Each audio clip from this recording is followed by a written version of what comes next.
We have seen how important signaling was when the first organisms were evolving. Let me tell you something else. 70 to 80% of the drugs, the pharmaceutical agents, medicines that we take, in one form and another, influence the signaling systems. So let's look at how the signaling systems are designed, because most of the signaling systems have common themes. They have a similar structure and similar components. So let's look at their design. Before we do that, let's first of all see what is it that signaling systems can do. First of all, signaling systems tell cells to survive. Without the signaling system, cells will not be able to survive.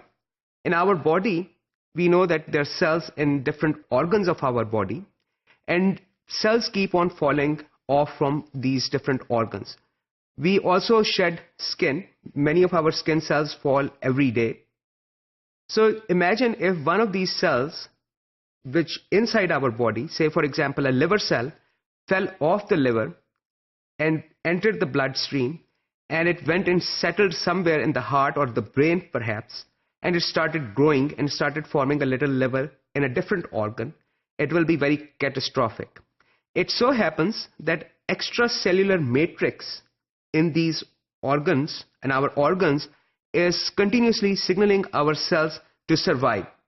Without that, these cells will not be able to survive. So signals tell our cells to live. Signals also tell our cells to divide. We have talked about cell division, and we saw how certain proteins are produced when cells receive a signal. For example, cyclin proteins.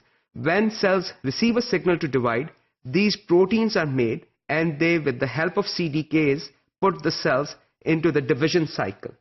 So these are the signaling molecules can also tell cells to divide.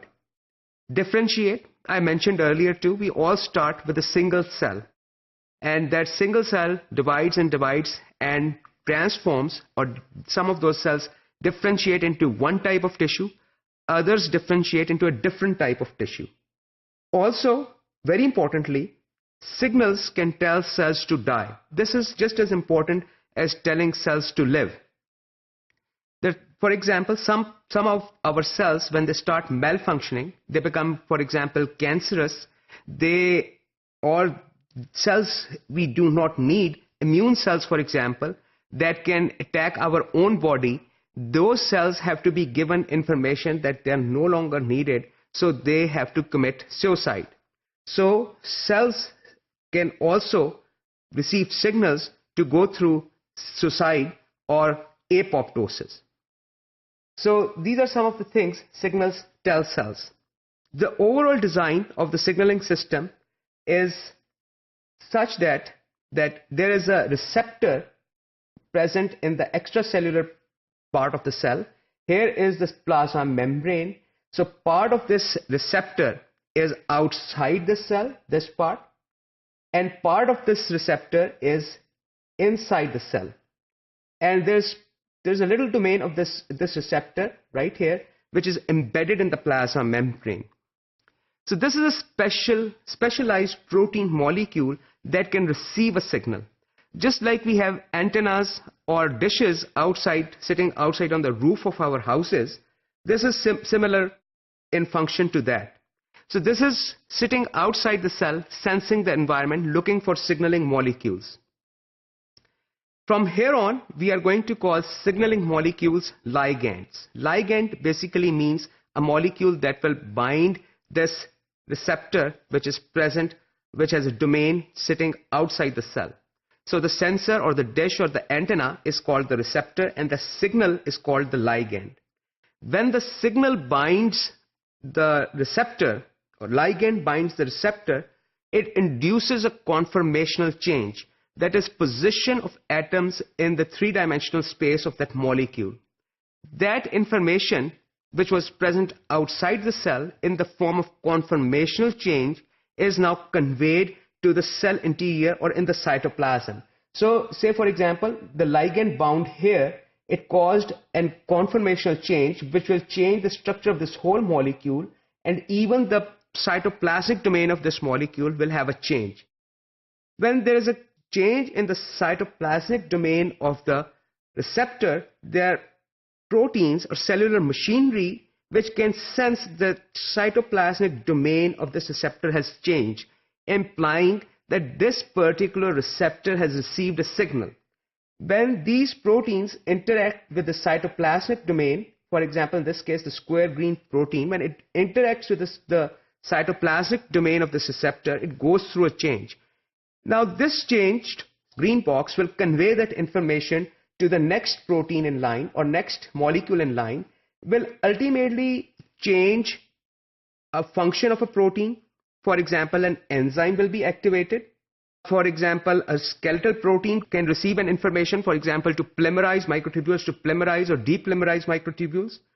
Or in many cases, it will activate a protein, a regulatory protein, gene regulatory protein, like a transcription factor we talked about earlier. This will go and bind a specific region in DNA and result in transcription of a specific messenger RNA.